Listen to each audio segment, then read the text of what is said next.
So starting with the chronotropic effect. Chrono. It comes from the Greek word which means time. So basically it is the effect on heart rate. Now there is positive chronotropic effect, negative chronotropic effect. What is positive chronotropic effect? Positive means increase heart rate.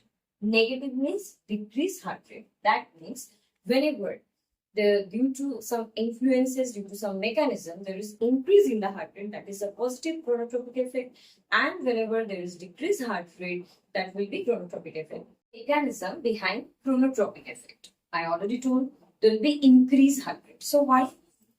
Due to stimulation to SNS, that means sympathetic nervous system, what will happen? It will release adrenaline and noradrenaline. Now, these are simple mimetics. What they will do? They will stimulate SNO. So whenever there will be increased stimulation to SNO, it will sense, and what it will make? It will make your heart to beat faster. Means time will be less and heart will beat more and more and more like this. If your heart was, this is your heart, if your heart was beating like this, it will beat like this. That means it is positive effect in your heart rate. When it happens in a common situation, it happens due to exercise. Whenever exercise happens, due to adrenaline rush, what happens? Actually, there will be increased demand of oxygen. There is a need. So to fulfill that, sympathetic nervous system is stimulated. It will release that adrenaline and noradrenaline. Due to that, SNO will be stimulated, and then there will be increased heart rate, which is positive chronotropic effect. So due to some medications also, there are chronotropic effect. Next is negative, that means decreased heart rate. Now, there was a mechanism behind the positive effect was the sympathetic nervous system. Here, the opposite, that is parasympathetic nervous system will be activated. It will be mediated due to something. What it will release? It will release acetylcholine. So acetylcholine, what it will do? It will slow the activity of SNO. Due to that, the heart was beating like this. Now it will be like this, like that. That means your heart rate will get decreased. Now, by which we can do this effect? Obviously, with some medications, whenever we need it, we definitely want to decrease our heart rate. We know it well. Just after a few minutes, we will discuss. And we have heard about the vagal stimulation. I hope we have heard about vagal stimulation. We can discuss about it later. So with this too, again, we can decrease our heart rate. That means we can achieve a negative chronotropic effect. Drugs, as we are talking, that with some drugs, sometimes we want to increase our heart rate. That means we want positive chronotropic effect. Sometimes we want negative chronotropic effect. So what are the drugs which causes positive chronotropic effect? Adrenaline, noradrenaline, dopamine, dobutamine, isoprenaline, milrinone, atropine. So basically, these are all known as inotrops along with chronotrop. And then isoprenaline is very commonly used, that is come with the name of isoline, which is very commonly used for heart block patients. And then milrinone is usually used in cardiac ITU because it is usually used in post-cardiac patients, post-cardiac surgery patients, and then atropine. And what are the negative chronotropic effects? Usually all the antihistaminic drugs are part of having negative chronotropic effects. So definitely beta blocker like metoprolol, we are using succinate, tartarate, anything. Calcium channel blockers like Dilzen. Then adenosine is also used.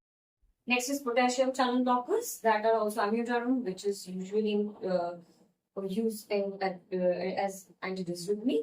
And then cardiac glycosides, very important. Digoxin, it is coming and we are usually using it as an emergency medicine and also for conservative treatment. So this also have the effect of negative chronotropic effect. Some factors also which affects the chronotropic effect.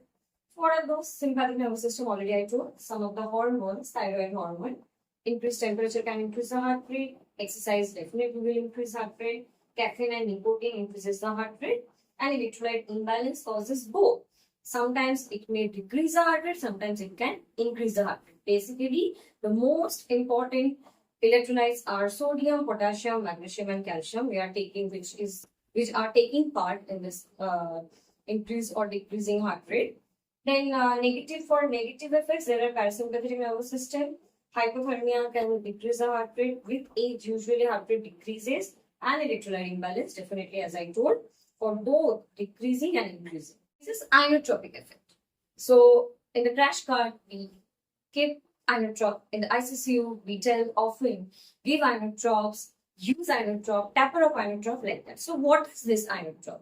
Inotrop means nothing but it is cardiotonic stimulant or cardiotonic agent. What is that?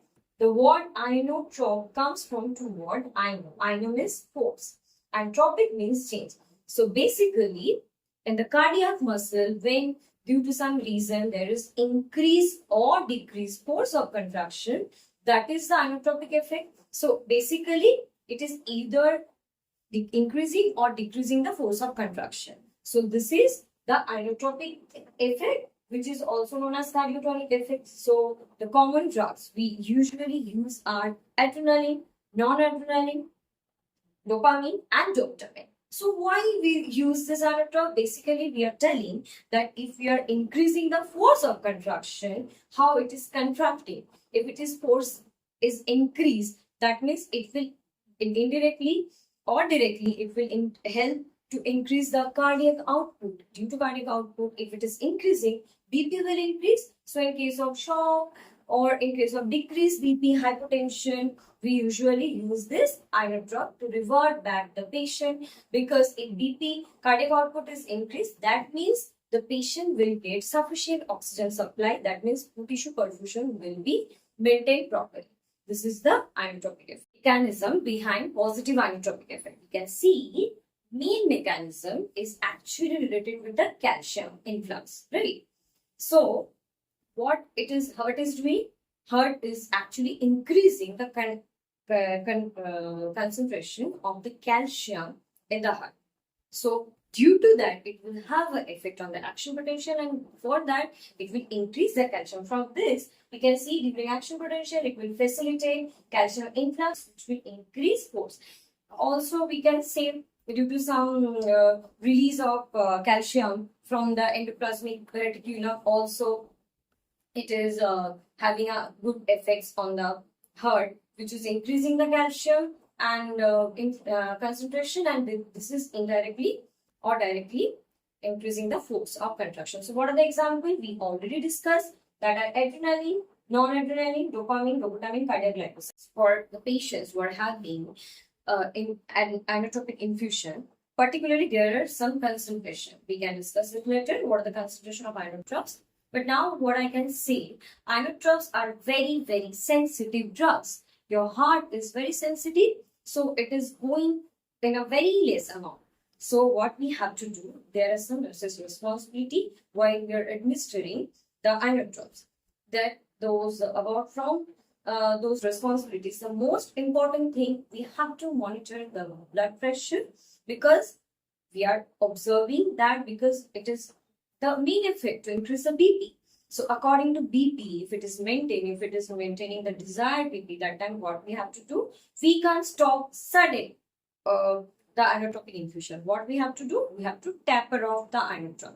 And another thing, cardiac glycoside, can we see previously we have discussed that it was a negative chronotropic effect because it was decreasing the heart rate, but it has a positive inotropic effect. That means cardiac glycoside, digoxin, is actually increasing the force of contraction, but it is decreasing the heart. Next, negative inotropic effect is quite easier. As we told that increasing the calcium contraction will have a positive chronotropic effect. That means decreasing the calcium influx, it will have a negative inotropic effect. So here it's reducing the calcium influx, decrease sensitivity of the heart muscle to calcium, and sometimes altering the heart's signal. That means electrical pathway. Sometimes the delayed signals or due to some alteration, there might be negative inotropic effect. That means decreased force of contraction. So what are the drugs? Again, the same, almost the beta blocker, calcium channel blocker, all those antidysrhythmic drugs are usually negative inotropic effects. Because we can see as we are giving the beta blocker, the BP will decrease. We are giving amiodarone, BP will decrease. We are giving adenosine, BP will decrease. So that is the negative inotropic effect. Now, what is bathmotropic effect? Refers to the influence on the excitability of heart muscle. Now, what is excitability? Ability of a cell to respond to a stimulus or generate an impulse. That means how a cell is responding to a particular stimulus and able to generate an impulse. That means it is able to create an action potential. So that is the bathmotropic effect. So whenever there is increased excitability, that means bathmotropic positive effect, and when it is decreased, that means negative bathmotropic. So how we can explain that how the positive effects are created? Catecholamines, whenever it is increased, that time the excitability will increase. So if excitability will increase, or due to viral infection also excitability will increase, so patient's heart rate will get increased. That and for negative effects, if there is any damage to cardiac cells, that time the cells won't be able to generate or take any impulse, and changes in the ion channel function and hypercarbia means carbon dioxide, if it is increased, that time also it will decrease the excitability. Moreover, if there is any damage to the sodium potassium ATPase pump or electrolyte imbalance, it will also create bathmotropic effects. So this is positive, this is negative. That means directly refers to the excitability of the. Lastly, the bromotropic effect, which refers to the how a substance or action influences the speed of electrical impulse conduction in the heart. That means whether it is connected with the conduction of the heart. Means the transmission of impulse from SA node to LV node, like that with the heart electrical pathway. So that is the thing. Whenever the speed is increased of that impulse, that time it is called as positive effect, which is brought by epinephrine, norepinephrine, because it influences the speed. Electrical impulse speed will be increased and it will reach sooner. So it will be done by epinephrine, norepinephrine, whereas negative effects will be by calcium channel blocker like verapamil, diltiazem. So in case of positive effects, there are some side effects that it can cause, it can lead to dysrhythmia. So that time we have to be careful. So this was all the 4 effects.